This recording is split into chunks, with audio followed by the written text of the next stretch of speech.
in this Into the Outdoors at Home edition.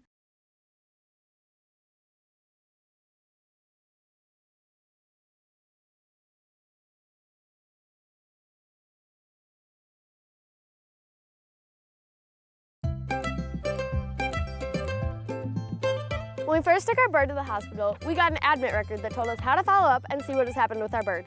And I just heard back. They said she was doing very well and will most likely be released soon. Zach, I'm so happy we were able to help her. Yeah, me too. We saved a life.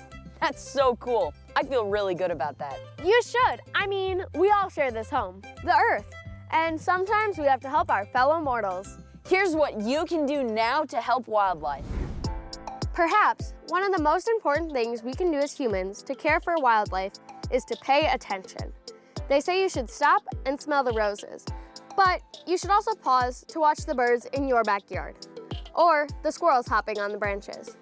You can journal about or draw what you observe.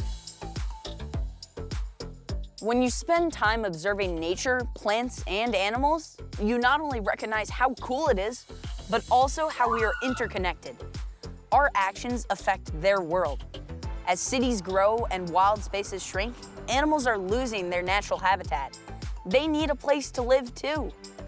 Encourage your community leaders to plant more trees and preserve or create green spaces. You can even create lush habitat spaces in your yard.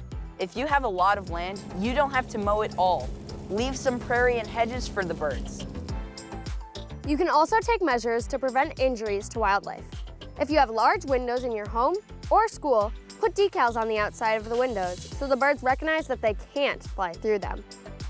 If you have a house cat, don't leave it outside. Cats are the most common cause of injuries to songbirds.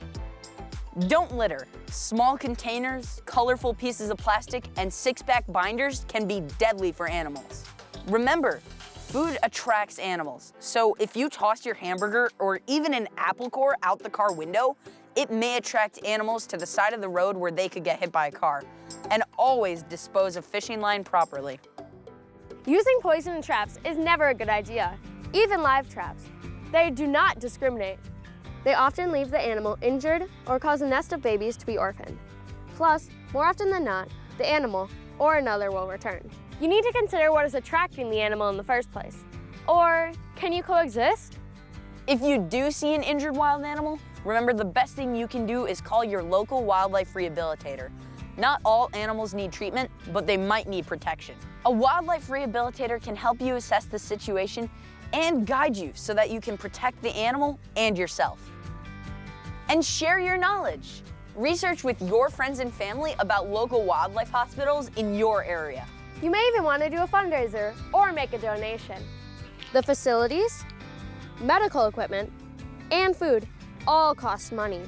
Plus, all the time that the rehabilitators spend caring for the animals. As supporters of Fellow Mortals Wildlife Hospital, we've been invited to a special education program today. They're also going to be releasing some birds that have fully recovered. Come on, let's go. Thank you all so much for coming today. This is a very unique and special opportunity. We are releasing some awesome birds that have fully recovered. It's a testament to our care and our dedication. We put in our hard work and we were able to get them healthy and get them back out into the wild.